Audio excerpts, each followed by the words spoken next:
Wow!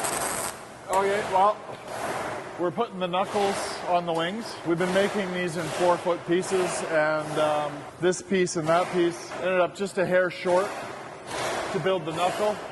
So I'm tacking this and filling it in. Really good machine settings is the key. Tight fits. Obviously, if you have a tight fit, anything's easy to weld.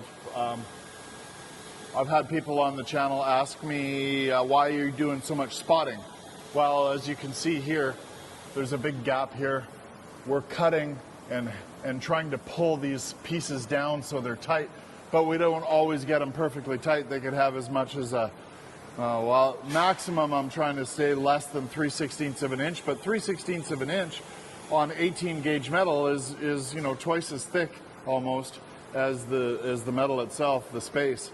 So you have to have a little bit colder setting and faster wire feed speed, so the wire is kind of filling, and it's a little bit of a colder weld. So you want a little colder weld to fill the space and bridge across, and you don't want it too cold that you're not getting a good tack, but at the same time the wire feed speed will compensate for that. So if you got a decent amount of heat but lots of wire feed speed, it'll strike the arc and fill fast, so you get a fast filling tack, and then bounce around. Don't put too much heat on the metal because it's thin and it'll just blow through if you keep trying to tack it over and over and over. So bounce around.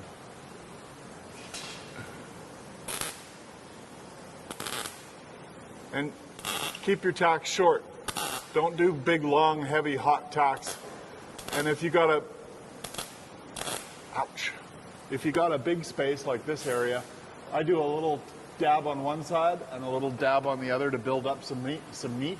This actually, what it does is it makes the metal thicker because you're adding a tack on one side, a tack on the other, then you bridge the two. So that seems to be a great method of it's called stitching. So basically you're putting stitches across the gap, and those stitches start to work as a heat sink and help you fill up the metal. So